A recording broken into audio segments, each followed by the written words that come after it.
Okay, the time has come. The hour is at hand. Whatever you want to call it, it's time. It's time. If you have been scared because you have been really bowing down to fear over faith, and hey, you're not alone if that has been you. I get it. And right now, that is the choice. That's always been the choice. I'm a little numb, by the way, because I just got out of the dentist. But I wanted to tell this to you because I think we've been numb with all the fear. That's the devil. The devil wants us to fear. I'm not going to be lukewarm about this anymore. The devil wants us to hate each other. The devil wants us to think it's left or right and us versus them. That's all the devil. All of it. I hear people scared to even go out of their house these days. I've been scared because people are getting stabbed on the way to the grocery store. You can't speak. You can't walk. You can't do anything without the fear of the devil. But guess what? The devil's always been there. So we have to make our faith stronger than our fear. Our faith that the devil doesn't get to run the show anymore. The devil's working hard. The devil's working hard. The devil's working through friends, family, all sorts of people. But so is God. But the thing is, you have to accept the invitation from God. That's the deal. That's how it works. That's free will. I can barely speak, but I gotta speak this because I've been so scared to offend, but who was I scared to offend? The devil. The devil. I was more scared to offend the devil than to offend God. So right now, it is the time. I used to hate the phrase God-fearing because I was like, why would you be scared of God? I've always believed in God, but I never had a relationship with God. I never had a true relationship with God. And once I have been developing this true relationship with God, I understand that whole notion of fearful of God, fearful of life without God, because a life without God is a life full of fear. It's a life with the darkness. So that's the choice right now. It is not left or right. I've been saying this forever, but to myself quietly because I've been in fear, but no longer. Now I'm going to get on here and say it. And so then I have people on here going, shut up, lady, you're stupid. Of course, because the devil's going to work through bots. The devil's going to even work through friends, anything to try to get to you.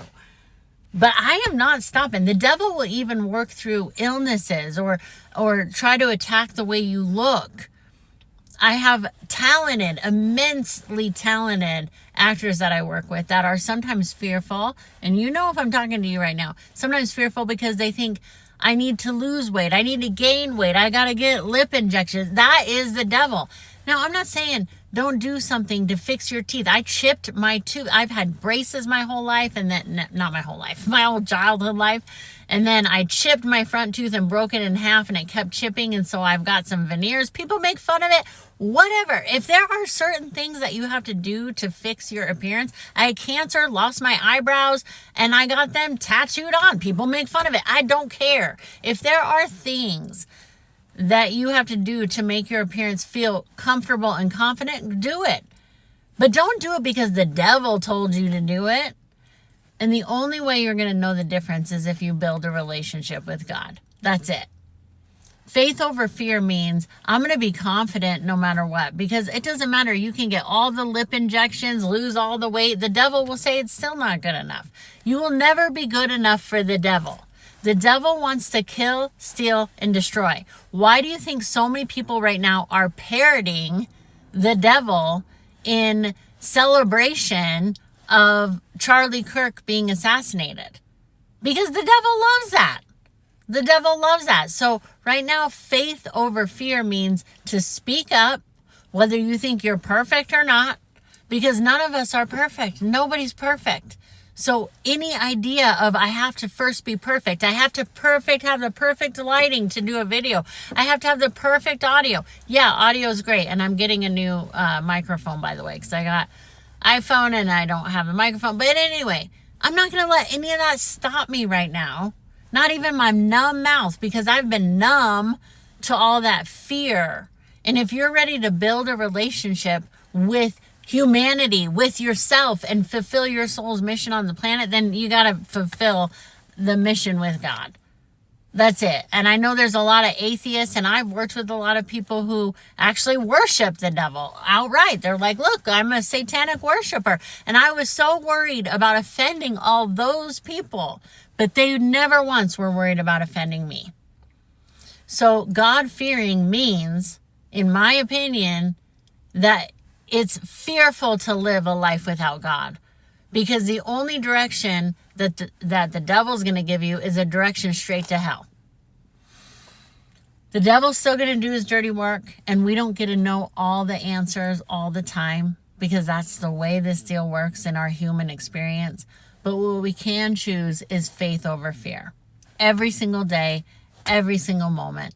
So I'm inviting you right now to have faith that things are working out even when you can't see them. And if you're waking up every day with a good heart and faithful in God, that goodness and light will prevail. It will, and it is working out. We don't get to know all the answers, and why like a life like Charlie Kirk's was taken, or why a child's life be taken. We don't get to know all those answers. And we don't get to know why evil sometimes plays out the way it does. But one thing I will say about this Charlie Kirk thing is that it's woken a lot of us up to go, you know what? No more. I'm not going to be scared of offending the devil anymore. I've offended him anyway, just by trying to appease him. So, because if you're not willing to kill, steal, and destroy, you're always going to offend the devil. And if you don't believe in God, guess who does believe in God? The devil. So that's you just doing his bidding anyway. So I'm sorry. And a lot of people that I've met who say that they don't believe in God are really angry that people believe in God. Well, if you don't believe in God, why are you so scared about something that doesn't exist? Because he does exist. Faith over fear. The time is now. That's it. The hour has come.